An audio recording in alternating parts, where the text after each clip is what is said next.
mas esse primeiro pênalti eu não teria marcado, não. Agora, isso não muda nada, nesse momento, a trajetória do São Paulo. Acho que vai continuar forte com o Dorival. A tendência é essa, o grupo está bem unido, bem treinado por ele. Depois que muda o comando técnico e passa o Dorival a ser o treinador. É um time muito consistente. É um time que tem números que comprovam isso, que comprovam a regularidade. Hoje o São Paulo chegou no patamar de liderar a posse de bola no Campeonato Brasileiro. Isso mostra que não é um trabalho feito de qualquer maneira. Para você conseguir liderar a posse de bola, você tem que ter... Bora para as últimas notícias do São Paulo aí, rapaziada. Ainda repercutindo essa derrota pro Cuiabá aí do São Paulo, né? Entrou com o time misto ali, né? Vamos estar vendo essa repercussão aí sobre essa derrota aí, jogo terrível do São Paulo. E, obviamente, né, vamos ver os debates aí, a repercussão, as notícias do São Paulo sobre o jogo de amanhã. Amanhã começa a semifinal aí na Neoquímica Arena, primeiro jogo fora de casa. O bagulho vai ficar doido, bora pra cima dos caras aí pra quebrar esse tabu, tá? Mas antes da gente ir pro vídeo, deixa o like, se inscreve caso não for inscrito e ativa o sininho, que é muito importante. Beleza, meu parceiro? Tranquilão? Então bora acompanhar aí.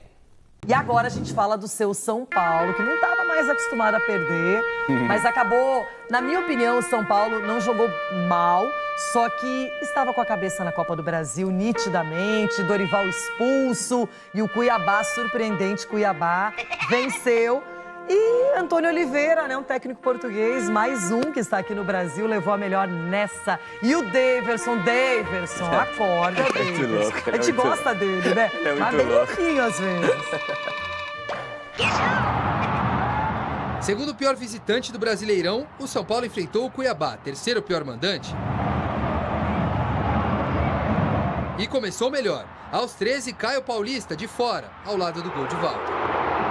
Depois, Rato escapou e achou Caleri, que girou bonito, mas bateu para fora. As melhores chances do São Paulo sempre com ele. Aos 39, Caleri ganhou da zaga e exigiu do goleiro Walter estar ligeiro. Na segunda etapa, o Cuiabá aproveitou o erro de passe do São Paulo e Fernando Sobral reclamou de pênalti no toque de Caio Paulista.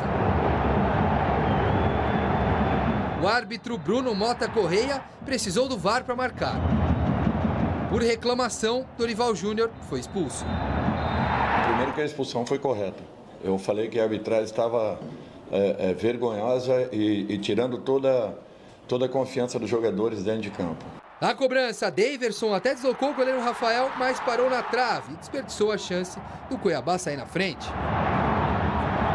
E a vida nem sempre dá duas chances, mas dessa vez ela resolveu ser diferente com o Cuiabá. Agora de Diego Costa em Jonathan Cafu. Mais uma vez, Bruno Mota Correia precisou do VAR.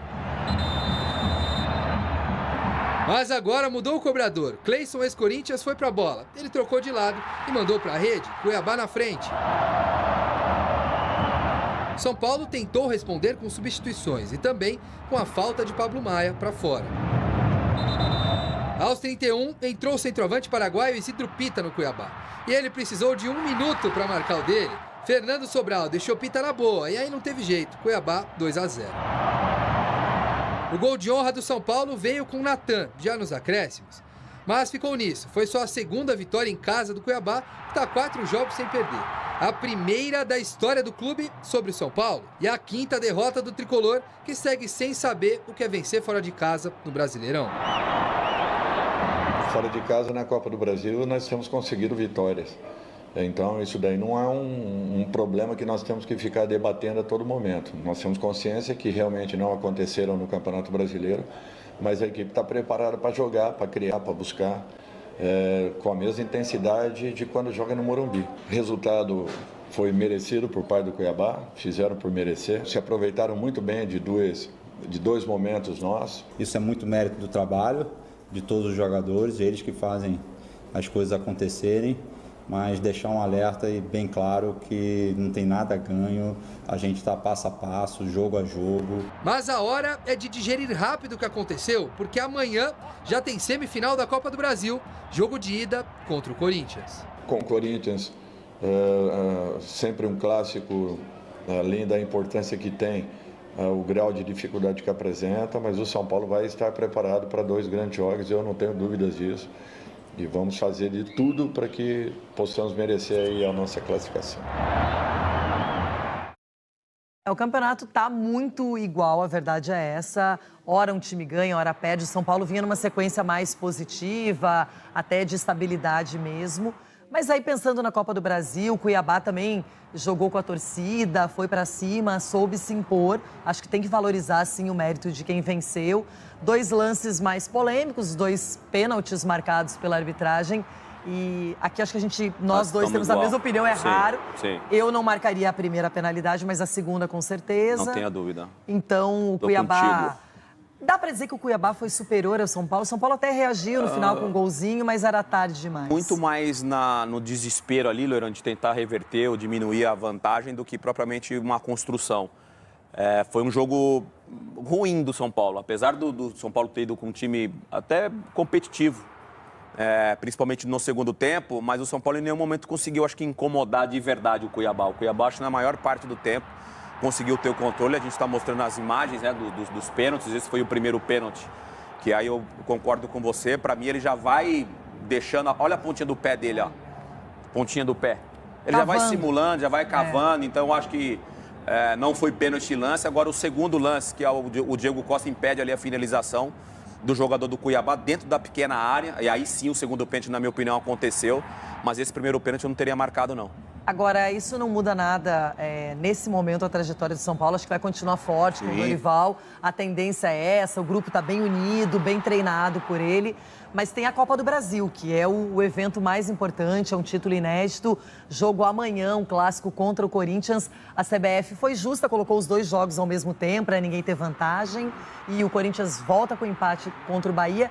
E o São Paulo já teve um prejuízo maior. Já tem um prejuízo maior, mas olhando pela classificação, aliás, o Coritiba enfrenta o Fluminense vencer, o Fluminense passa o São Paulo na tabela, o Atlético Paranaense já passou. Né? Porque 26 Atlético Paranaense e 25 o São 25 não, o né? 25 Fluminense.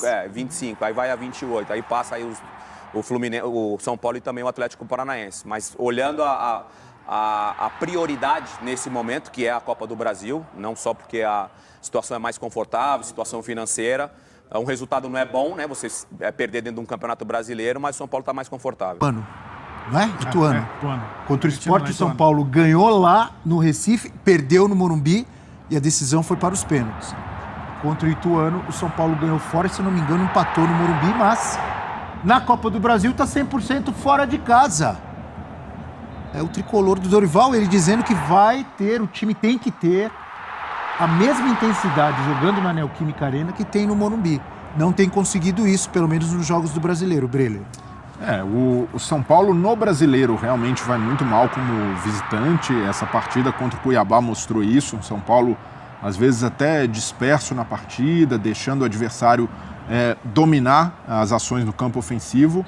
Mas em Copas é um São Paulo que tem conseguido se transformar muito por esse mérito do Dorival. Dorival chega, dá uma outra motivação ao time do São Paulo, uma outra organização tática. A gente até, se for comparar os trabalhos, eu vejo que o Vanderlei tinha um cenário mais difícil, mais explosivo, mais complicado no Corinthians, mas ainda assim a missão do Dorival não era das mais simples. Era fazer o time ter confiança, mostrar para essa equipe que ela pode lutar por títulos nessa temporada, e isso o Dorival fez. Agora, se vai ser o suficiente para vencer ou conseguir um empate na Neoquímica Arena, a gente vai perceber pela capacidade do São Paulo de manter a cabeça no lugar. E o São Paulo, nos testes que teve até aqui, sob o comando do Dorival, principalmente contra o Palmeiras, mostrou que se tiver os nervos administrados, tem condições, com a organização que o Dorival deu, de conseguir um bom resultado nesse primeiro jogo. No estádio do Palmeiras, na Arena, ele pode fazer contra qualquer time, ou não? Claro que pode. O São Paulo... Eu vou tirar da linha de raciocínio o jogo do sábado, tá? Primeiro porque ele botou muitas reservas, segundo porque o foco não estava ali. Aliás, eu falei isso no sábado, né? Os times de Copa do Brasil que jogaram no sábado, o Grêmio até venceu, mas o Flamengo foi mal contra o América, o Corinthians foi mal contra o Bahia e o São Paulo, com reservas, foi muito mal contra o Cuiabá. Então, eu exceptuo esse jogo. Aí você vem o que o São Paulo tem mostrado no campeonato. Vai olhar sobre isso ao longo da temporada, sob o comando depois que muda o comando técnico e passa o Dorival a ser o treinador. É um time muito consistente. É um time que tem números que comprovam isso, que comprovam a regularidade. Hoje o São Paulo chegou no patamar de liderar a posse de bola no Campeonato Brasileiro. Isso mostra que não é um trabalho feito de qualquer maneira. Para você conseguir liderar a posse de bola, você tem que ter um time entrosado, tem que ter um time que se encontra em campo, que dialoga em campo. E o São Paulo tem feito muito isso, né? É uma equipe do meio para frente difícil de marcar, porque não tem aquela coisa rígida do jogo posicional, né? Você sabe que o ponta-direita vai ficar sempre ali, o ponta-esquerda vai ficar sempre ali, o central... Não, você vê jogadores trocando de posição, se aproximando para criar jogadas, invertendo o lance do outro lado. Então, é um time difícil de ser marcado e é um time que conseguiu construir volume de jogo. A grande diferença do São Paulo para o Corinthians é essa. O São Paulo tem volume de jogo. Com a bola no pé, ele gera futebol. O Corinthians tem mais dificuldade de gerar futebol, especialmente no último sábado, diante da ausência do Roger Guedes, que é fundamental, porque ele é o elo de ligação do time do Corinthians, né? O Roger Guedes vai se movimentando e vai costurando as jogadas do Corinthians. Sem ele, perdeu muito. O São Paulo não precisa de um jogador para isso. Todo mundo vai costurando. É um time naturalmente criado para gerar essa posse de bola. E sem a bola, tem sido normalmente muito eficiente nessa recuperação rápida. Isso é o inverso do que a gente imaginava no começo da temporada com o Rogério, quando se moldou um São Paulo para ser mais reativo, um time de mais transição. Muito objetivo, né? Direto e reto para o gol e afobado muitas vezes. Agora não. Agora sabe jogar. O Dorival conseguiu mudar essa chave. Não que o trabalho do Rogério tenha sido um trabalho para se jogar fora. Não.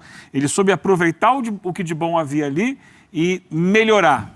E quando melhorou, o time deu a resposta e está aí o São Paulo fazendo uma campanha muito interessante e chegando bem para esse duelo com o Corinthians. Mesmo fora de casa, eu espero uma boa atuação do São Paulo, porque ele ganhou casca, ganhou cancha e mostrou isso contra o Palmeiras.